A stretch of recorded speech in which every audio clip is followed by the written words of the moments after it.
اب ہم شروع کرتے ہیں یونس علیہ السلام کا قصہ۔ یونس علیہ السلام ایک عظیم اور کریم نبی تھے۔ ان کا قصہ قرآن کریم میں ایک انوکھا قصہ ہے۔ آپ کے والد کا نام متا تھا اور آپ سیدنا ابراہیم علیہ السلام کی نسل سے تھے۔ آپ کا ایک نام ذوالنون بھی ہے، یعنی مچھلی والے۔ النون کا مطلب ہے مچھلی۔ اسی طرح آپ کو صاحب الحوت بھی کہا جاتا ہے۔ اللہ تعالیٰ نے آپ کو ان سب ناموں سے پکارا ہے۔ آپ کو ایک عظیم بستی کی طرف مبعوث کیا گیا۔ اس بستی کا نام نینوا تھا۔ یہ عراق کے شمال میں واقع تھی، موصل کے بالمقابل تھی۔ ان دونوں کے درمیان دریائے دجلہ واقع تھا۔ موصل دریائے دجلہ کے کنارے واقع تھا، جبکہ اس کے بالکل سامنے نینوا کی بستی تھی۔ امام ابن کثیر رحمت اللہ علیہ نے نینوا کے بارے میں اور ان آثار و باقیات کے بارے میں لکھا ہے جو ان کے زمانے میں موجود تھیں۔ وہاں کچھ بت تھے جو اوندھے منہ گرے پڑے تھے۔ اللہ تبارک و تعالی نے یونس علیہ السلام کو نینوا کی طرف رسول بنا کر بھیجا۔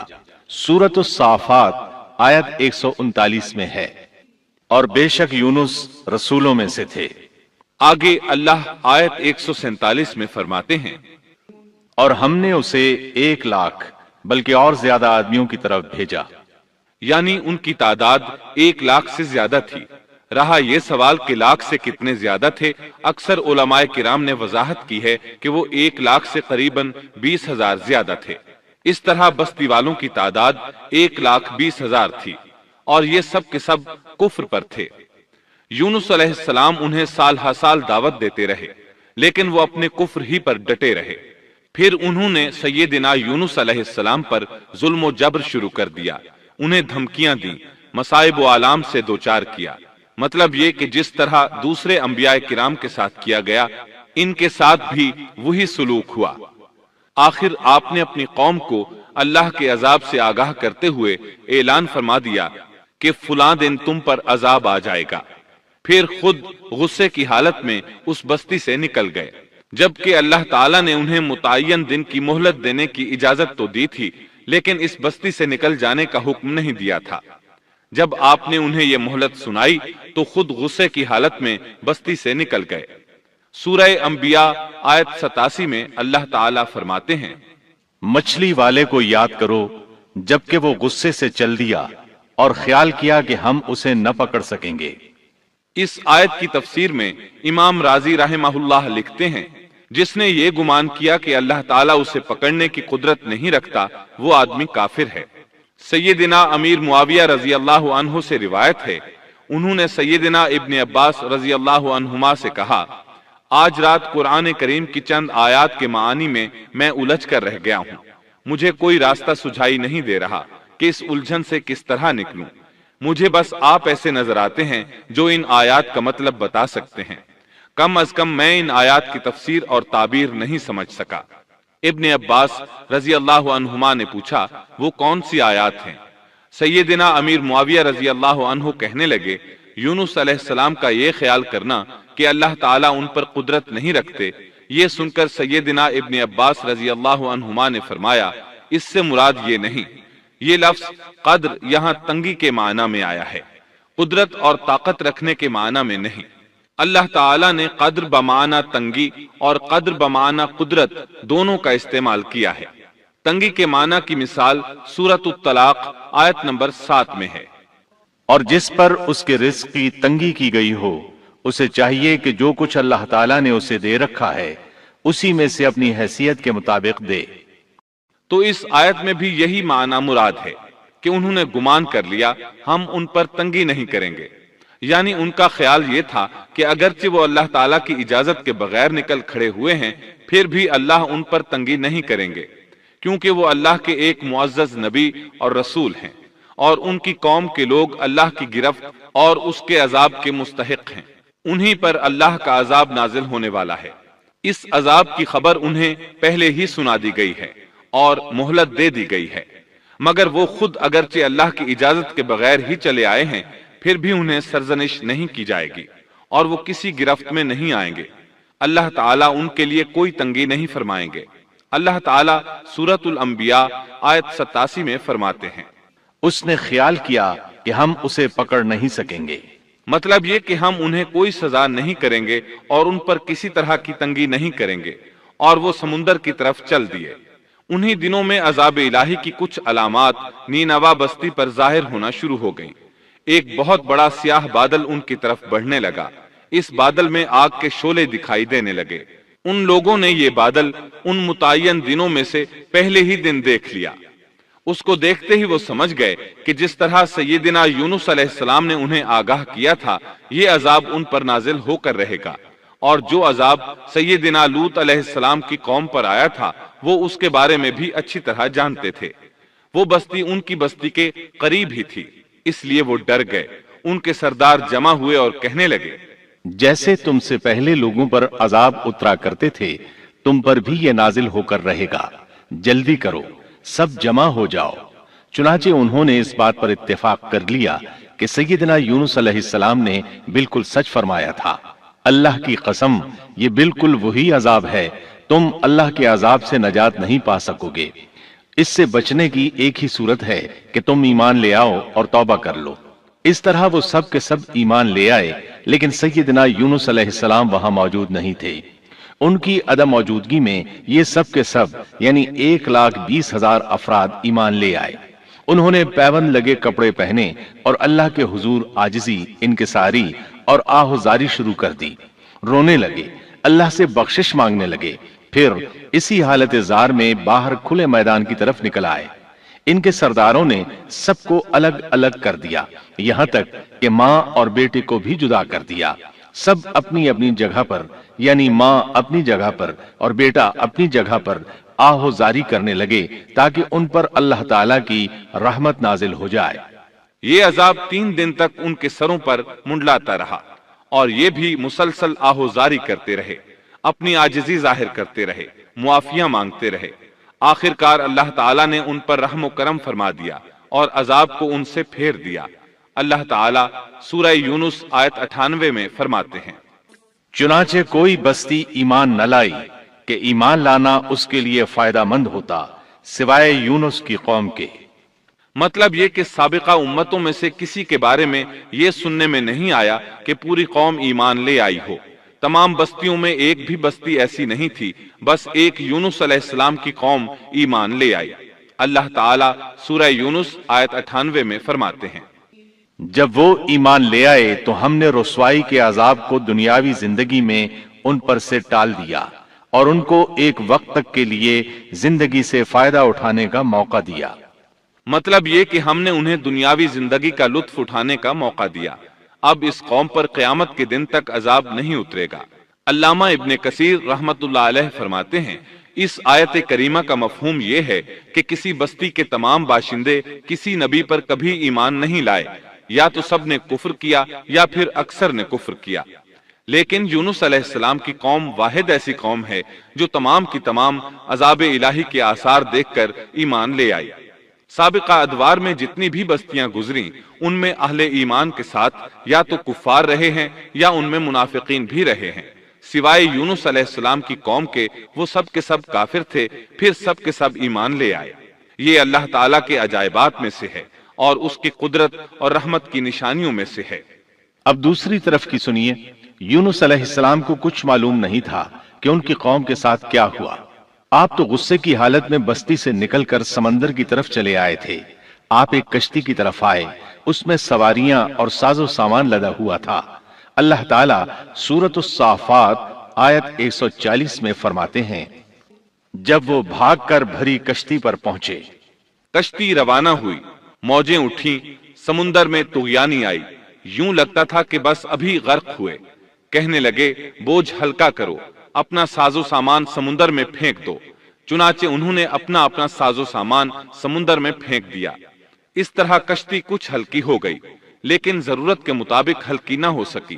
اب وہ کہنے لگے، کسی کو سمندر میں گرانا ضروری ہے تاکہ کشتی مزید ہلکی ہو جائے، ورنہ یہ ڈوب جائے گی۔ جلدی کرو، قرع ڈالو۔ جس کے نام کا قرع نکلتا جائے اسے سمندر میں گراتے جاؤ اور بار بار یہ عمل دہراتے جاؤ یہاں تک کہ کشتی ہلکی ہو جائے۔ چنانچہ قرع ڈالا گیا۔ سب سے پہلے یونس علیہ السلام کا نام نکلا۔ سب کہنے لگے، نہیں، یہ تو ایسے نہیں ہیں، ان کے چہرے پر تو سجدوں کے نشانات ہیں، انہیں رہنے دو، پھر قرآ ڈالو۔ چنانچہ پھر قرآ ڈالا گیا، پھر انہی کا نام نکلا۔ سب نے تعجب کیا۔ تیسری مرتبہ پھر قرآ ڈالا گیا، اس بار پھر یونس علیہ السلام ہی کا نام نکلا۔ اللہ تعالیٰ سورۃ الصافات آیت 141 میں فرماتے ہیں، پھر قرآن اندازی ہوئی تو یہ مغلوب ہو گئے۔ ہر بار انہی کا نام نکلا۔ آخر کار ان لوگوں نے انہیں پکڑ کر سمندر میں گرا دیا۔ تو پھر انہیں مچھلی نے نگل لیا۔ حوت بڑی مچھلی کو کہتے ہیں۔ اللہ تعالیٰ نے حوت کو القاء فرمایا، انہیں کھانا نہیں، نہ ان کے جسم کو کوئی گزند پہنچے۔ یہ اس مچھلی کو اللہ تعالیٰ کے احکامات تھے۔ اللہ تعالیٰ سورۃ الصافات آیت 142 میں فرماتے ہیں، تو پھر انہیں مچھلی نے نگل لیا اور وہ خود اپنے آپ کو ملامت کرنے لگے۔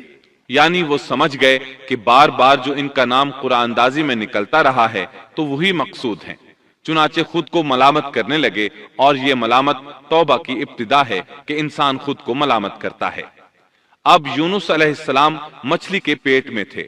اللہ کی قدرت، آپ مچھلی کے پیٹ میں 3 دن تک رہے۔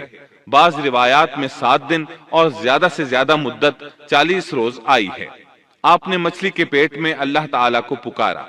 اللہ سورۃ الانبیاء آیت 87 میں فرماتے ہیں، آخر کار وہ اندھیروں کے اندر سے پکار اٹھے۔ علماء نے یہاں 3 اندھیروں کا ذکر کیا ہے، مچھلی کے پیٹ کا اندھیرا، سمندر کا اندھیرا اور رات کا اندھیرا۔ گویا ان پر یہ سارے اندھیرے اکٹھے ہو گئے تھے۔ اللہ سورۃ الصافات آیت 143 اور 144 میں فرماتے ہیں، پس اگر یہ پاکی بیان کرنے والوں میں سے نہ ہوتے تو لوگوں کے اٹھائے جانے کے دن تک اس کے پیٹ ہی میں رہتے۔ مطلب یہ کہ اگر آپ اللہ تبارک و تعالیٰ کی تسبیح نہ بیان کرتے تو مچھلی کے پیٹ ہی میں رہتے۔ آپ نے دعا نہیں مانگی بلکہ اللہ عز و جل کی تسبیح بیان کی۔ روایات میں یوں بھی آتا ہے کہ جب مچھلی آپ کو سمندر کی اتھاہ گہرائی میں لے گئی تو آپ وہاں آبی مخلوقات کی تسبیحات کی آوازیں سننے لگے۔ گویا اللہ تعالیٰ نے انہیں القاء فرمایا کہ آپ بھی تسبیح کریں۔ اللہ سورۃ الانبیاء آیت 87 میں فرماتے ہیں، بالآخر وہ اندھیروں کے اندر سے پکار اٹھا کہ الہی تیرے سوا کوئی معبود نہیں، تو پاک ہے، بے شک میں ظالموں میں ہو گیا۔ چنانچہ یونس علیہ السلام نے اس تسبیح کے الفاظ کو یوں ادا فرمایا، لا الہ الا انت سبحانک انی کنت من الظالمین۔ امام احمد، امام ترمذی، امام نسائی اور دیگر ائمہ رحمہم اللہ نے یہ حدیث نقل کی ہے کہ یونس علیہ السلام کی وہ دعا جو انہوں نے مچھلی کے پیٹ میں مانگی تھی وہ یہی ہے، لا الہ الا انت سبحانک انی کنت من الظالمین۔ جو بھی مسلمان یہ دعا اپنی کسی حاجت میں مانگے گا اللہ تعالیٰ اس کی دعا ضرور قبول فرمائے گا۔ یہ دعائے مستجاب ہے، مقبول دعاؤں میں سے ہے۔ اسی دعا کے بعد اللہ تعالیٰ نے یونس علیہ السلام کو اس پریشانی سے نجات عطا فرمائی۔ اللہ سورۃ الانبیاء آیت 88 میں فرماتے ہیں، تو ہم نے اس کی پکار سن لی اور اسے غم سے نجات دے دی، اور ہم ایمان والوں کو اسی طرح بچا لیا کرتے ہیں۔ ایک صحابی نے نبی کریم صلی اللہ علیہ وسلم سے پوچھا، اے اللہ کے رسول صلی اللہ علیہ وسلم، یونس علیہ السلام نے جو دعا مچھلی کے پیٹ میں مانگی کیا وہ صرف انہی کے لیے تھی یا ان کے بعد اہل ایمان کے لیے بھی ہے؟ تو آپ نے فرمایا، یہ دعا یونس علیہ السلام کے لیے خاص تھی اور سب اہل ایمان کے لیے عام ہے۔ جو بھی اس دعا کو پڑھے گا اللہ اسے رنج و غم سے نجات دیں گے۔ ایک قول کے مطابق تقریباً 40 روز آپ کی شب و روز یہی دعا رہی۔ اس مدت کے ختم ہونے پر اللہ تعالیٰ نے آپ کی دعا کو قبولیت بخشی۔ مچھلی ساحل پر پہنچی، انہیں کنارے پر ڈالا اور واپس چلی گئی۔ اس بات کو اللہ تعالیٰ نے سورۃ الصافات آیت 145 میں یوں بیان فرمایا ہے، بس اسے ہم نے چٹیل میدان میں ڈال دیا اور وہ اس وقت بیمار تھے۔ آپ وہاں اسی طرح لیٹے رہے۔ پھر اللہ کی قدرت سے آپ کے قریب ایک بیلدار درخت اگا، جیسا کہ سورۃ الصافات آیت 146 میں ہے۔ اور اس پر سایہ کرنے والا ایک بیلدار درخت ہم نے اگا دیا۔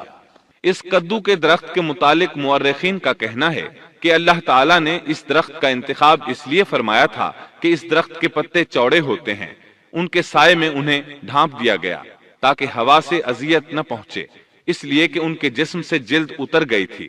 پھر اس درخت سے خوشکن خوشبو بھی آتی تھی، اس خوشبو نے انہیں فرحت بخشی۔ پھر کدو کی خوشبو میں ایک خصوصیت یہ تھی کہ حشرات الارض کو دور رکھتی ہے۔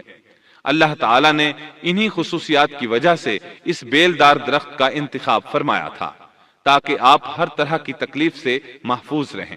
یہ ہے اللہ کی قدرت، سبحان اللہ۔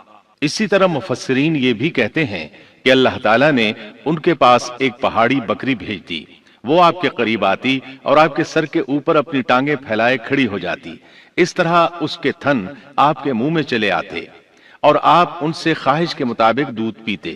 یہ تھا آپ کا کھانا اور پینا۔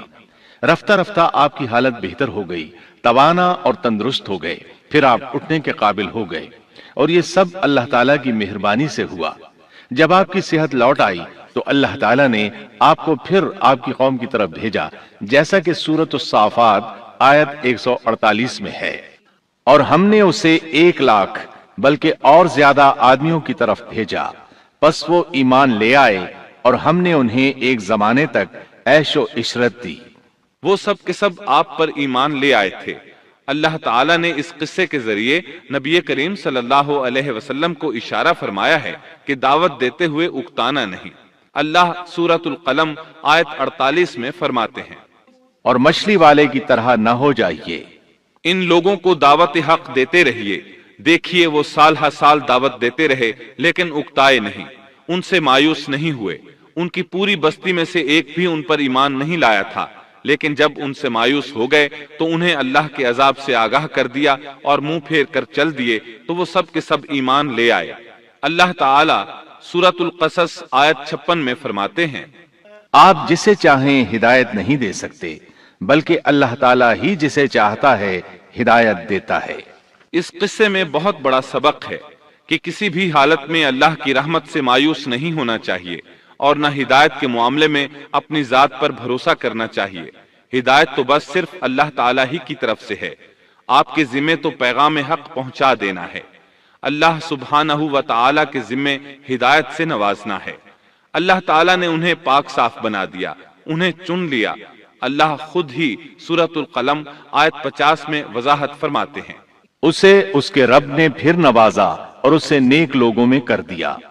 امام مسلم نے ایک حدیث روایت کی ہے کہ نبی کریم صلی اللہ علیہ وسلم نے فرمایا، تم میں سے کوئی شخص ہرگز یہ نہ کہے کہ میں یعنی محمد یونس بن متا سے بہتر ہوں، یعنی یوں نہ کہے کہ میں سیدنا یونس علیہ السلام سے افضل ہوں، وہ اس طرح کہ وہ تو اپنی قوم کے ایمان لانے سے مایوس ہو گئے تھے اور میں مایوس نہیں ہوں۔